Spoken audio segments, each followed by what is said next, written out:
Robane Faye, il est le président du comité de suivi foncier et d'assistance aux paysans de Ndingler. Avec lui, nous reparlons de ces terres de Ndingler autour de conflits qui durent depuis plusieurs semaines maintenant. On croyait une solution trouvée avec le déplacement dans la localité du ministre de l'Intérieur ce week-end, mais que nini, le problème reste entier.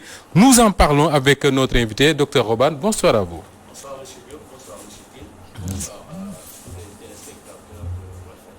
Vous êtes, je le disais tout à l'heure, le président du comité de suivi foncier et d'assistance aux paysans de Ndingler, ce qui veut dire certainement que ce que vous allez nous dire ici, c'est exactement la vérité de ce qui se passe sur le terrain. Dites-nous, est-ce qu'il y a une décision de l'État du Sénégal cet après-midi ou ce soir restituant aux populations de Ndingler les terres dont il est question aujourd'hui? Alors, ce que je peux dire sur ce point, c'est que c'est ce que nous souhaitons. Nous avons tout le temps demandé.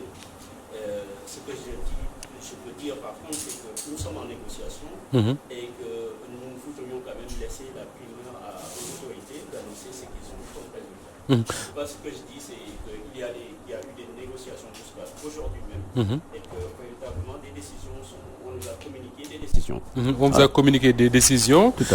Est-ce qu'elles sont conformes à ce qui a été annoncé dans la presse, notamment certains sites internet qui dit que l'État a décidé de restituer les terres aux paysans?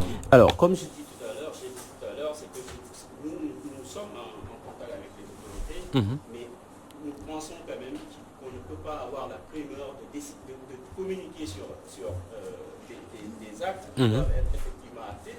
Ce n'est pas une répétition. Donc, nous pensons qu'il faudrait que les décisions soient actées, communiquées et que les choses puissent être véritablement observables au niveau sur le terrain. Donc ce qu'on peut dire, c'est qu'il appartient aux autorités sénégalaises de l'annoncer si décision il y a. Voilà, c'est tout à fait ça. Il appartient aux autorités de l'annoncer, comme vous le dites. Issatine. Mais après cela, même on avait entendu la veille Aly Ngouille Ndiaye dire que ils ont parlé avec Babacar Ngom pour qu'il cède une partie de ces terres aux populations pour cette saison des pluies. Est-ce que pourquoi les populations ont refusé cette offre? Non, les populations de Ndingler n'ont pas refusé cette offre. Ce que les populations de Ndingler ont toujours dit et qu'ils ont dit, c'est qu'ils étaient sur le terrain avec le ministre de l'Intérieur, on leur a fait des propositions, mais il faut comprendre que ce n'est pas toutes les populations, tous les paysans qui étaient sur le site. On leur a fait des propositions, ils ont dit qu'ils ont allé discuter avec la base. Ce qui a fait qu'ils ont refusé, c'est parce qu'effectivement, ils ne veulent pas occuper des surfaces qui ne correspondent pas aux terres qu'ils cultivaient jadis.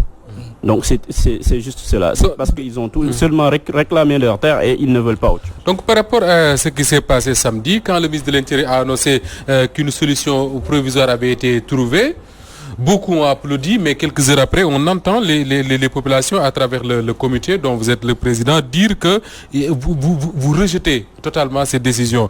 Alors, qu'est-ce qui s'est exactement passé? Est-ce qu'il y a une partie des populations qui ont dit oui et que d'autres ont dit non? Non. Le chef de village a été clair là-dessus. Oui. En fait, ce qui s'est passé, comme j'ai dit tout à l'heure, on leur a fait une proposition qui consistait à mesurer les surfaces, de mesurer leurs champs et qu'on puisse leur donner une certaine surface qui ne correspond pas à là où ils cultivaient.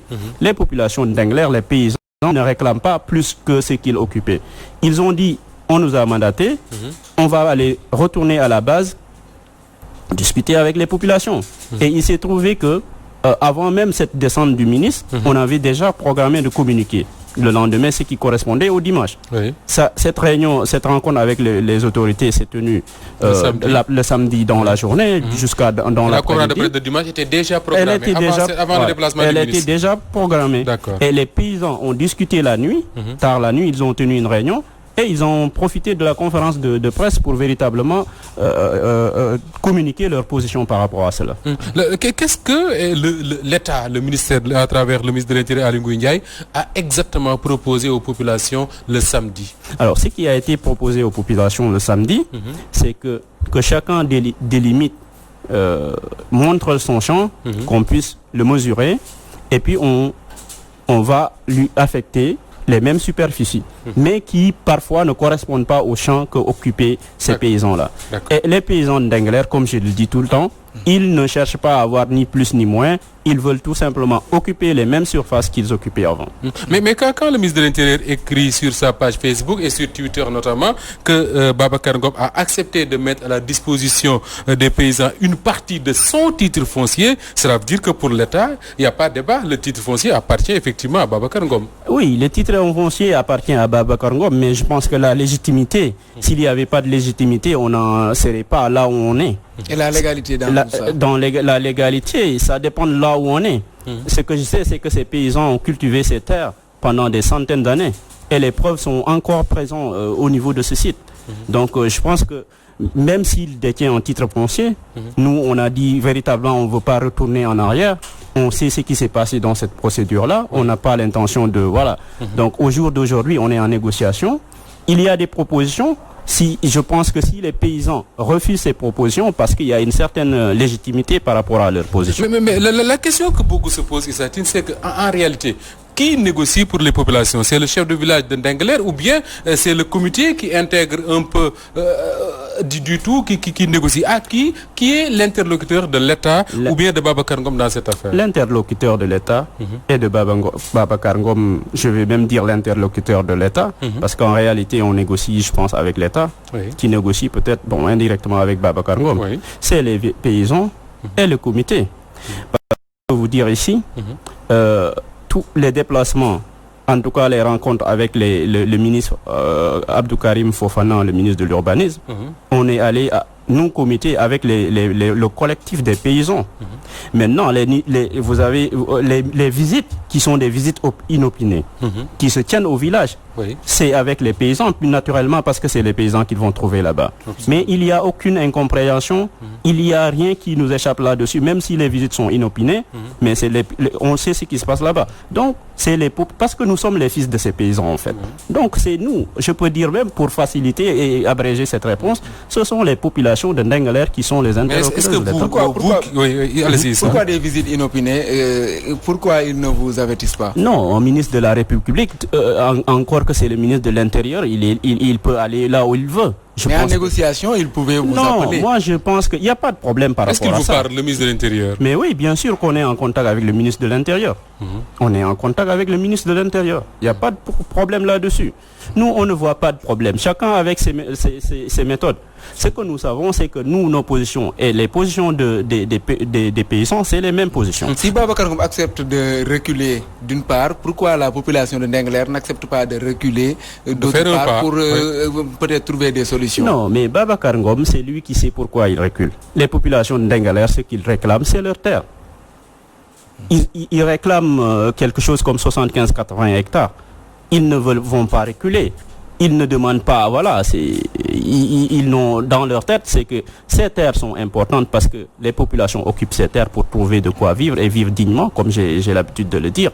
Donc ils n'ont aucunement l'intérêt ils ne pensent même pas reculer d'un iota par rapport à ça. Dans cette affaire également, vous avez toujours dit, vous du comité, que c'est l'État du Sénégal qui est responsable de tout cela. Aujourd'hui, le ministre de l'Intérieur s'implique, le ministre de l'Urbanisme, disons le gouvernement du Sénégal, pour mener les négociations. On a l'impression que finalement, ils viennent jouer le beau rôle, alors qu'au début, c'est eux c'est vous qui attaquiez ces gens-là. Non, nous, on n'a jamais attaqué de façon frontale. Nous, ce que nous savons, c'est qu'il y a eu une procédure, des responsabilités à différents rôles. Nous pensons que quand même, si l'État du Sénégal, de par son administration, a pu délivrer cet acte, je pense que c'est à l'État du Sénégal, naturellement, et nous le disons avec toute sincérité, qui doit régler le problème. D'autant plus que celui avec qui nous sommes aujourd'hui en litige dit que la solution, c'est à l'État de décider. Mais un litige qui n'est pas devant les juridictions compétentes, pourquoi vous n'avez pas porté plainte contre ces personnalités? Nous, on a un plan d'action. On n'envisage pas... Au jour d'aujourd'hui, toutes les pistes sont à explorer. C'est d'abord la médiatisation, la victimisation. Non, vous ne pas dire le tapage médiatique. Voilà, avant d'aller devant les juridictions. Nous, on ne fait pas de tapage médiatique. Ce que nous faisons, c'est qu'on a effectivement cherché à communiquer et tout le monde sait que c'était très difficile de communiquer. Au début, c'était vraiment difficile. Donc, on ne fait pas de tapage médiatique. Et je ne veux pas rentrer dans certains détails. Je pense que, voilà. Mais ce que je peux dire, nous avons communiqué et nous pensons que l'opinion a compris les enjeux et l'opinion a compris véritablement la position des populations de Ndingler, qui véritablement, ces terres constituent pour eux véritablement quelque chose ils ne peuvent pas se passer de cela. Parce qu'ils n'ont pas de salaire. Ils vont cultiver ces terres, gagner ce qu'ils vont gagner, le gagner dignement, et ce qu'ils gagnent sur ces terres leur permettre de véritablement... Vous nous aviez dit tout à l'heure que vous êtes en négociation, une solution est espérée dans les... peut-être même que la solution est déjà trouvée et qu'il reste à l'État du Sénégal d'en faire l'annonce.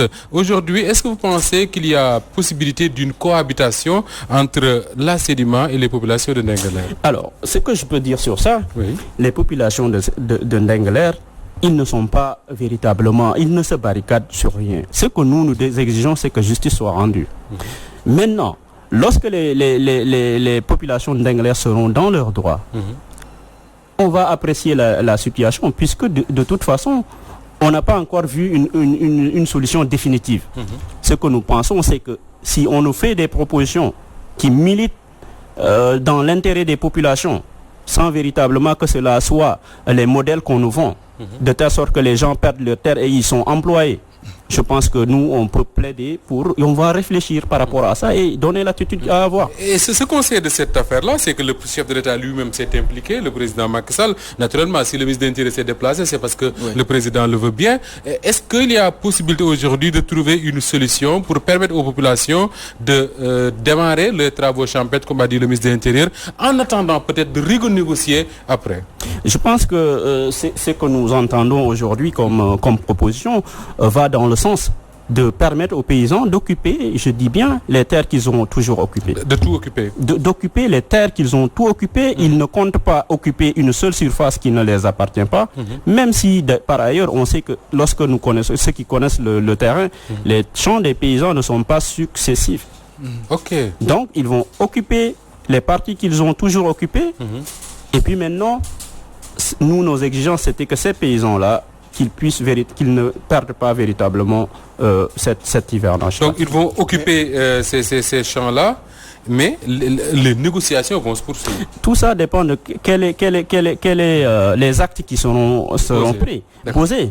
Donc on attend de voir. Est-ce que c'est définitif? Est-ce que voilà, on répond à cette exigence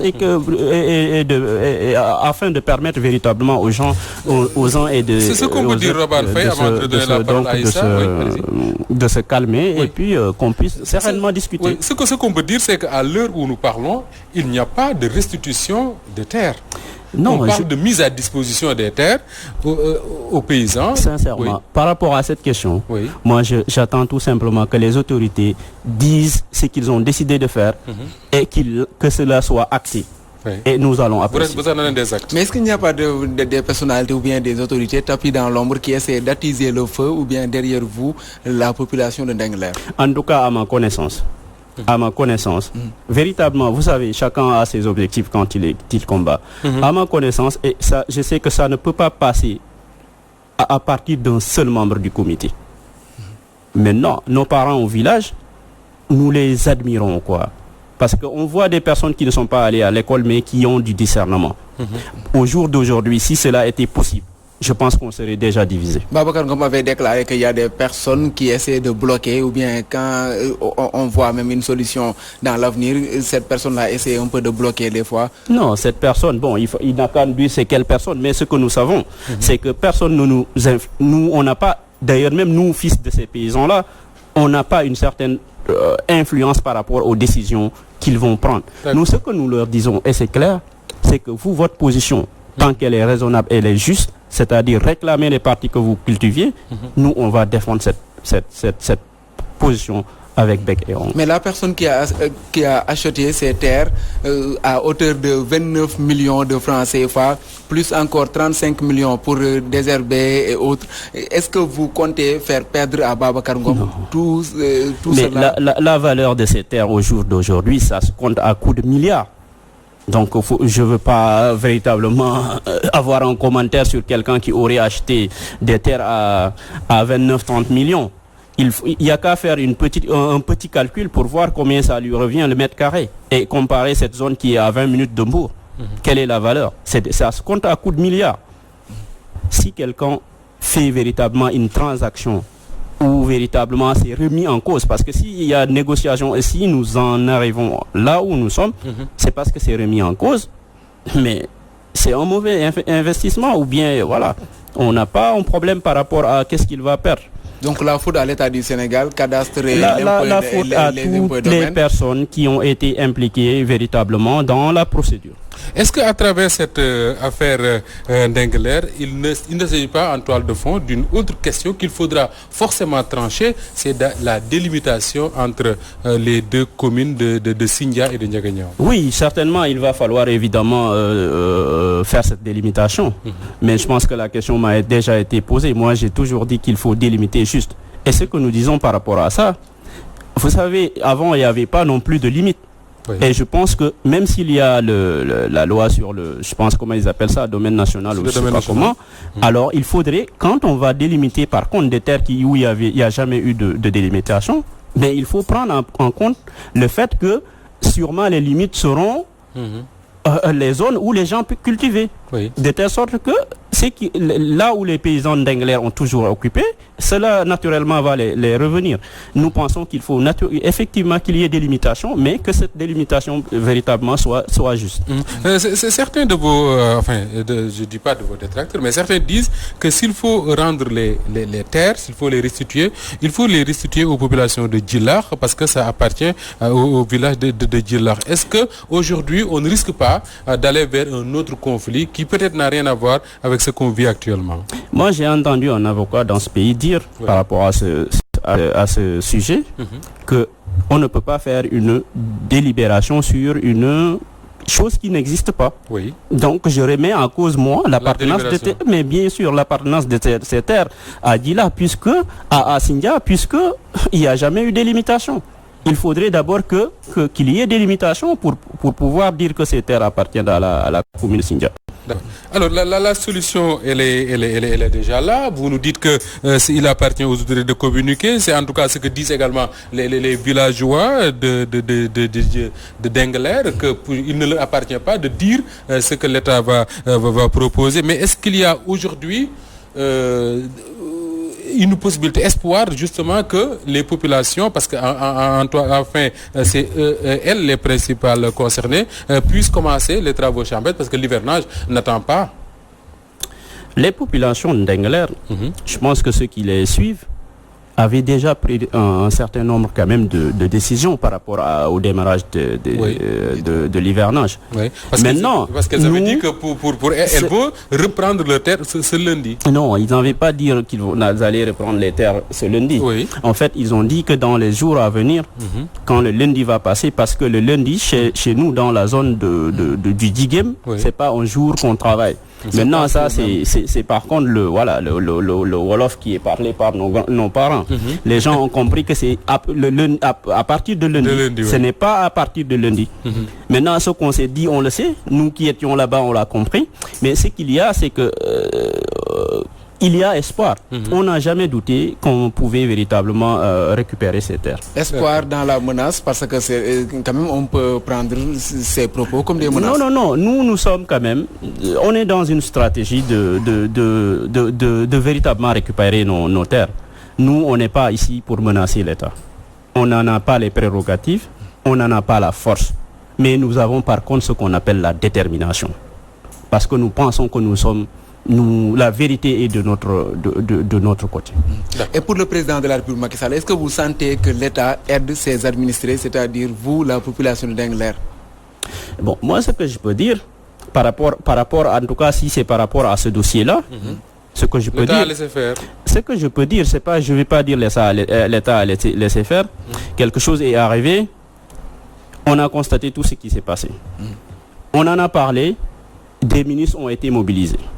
Ce qui n'a jamais, je pense, la dernière fois qu'un ministre a mis son pied dans le sandok, c'était pendant les élections, la campagne électorale.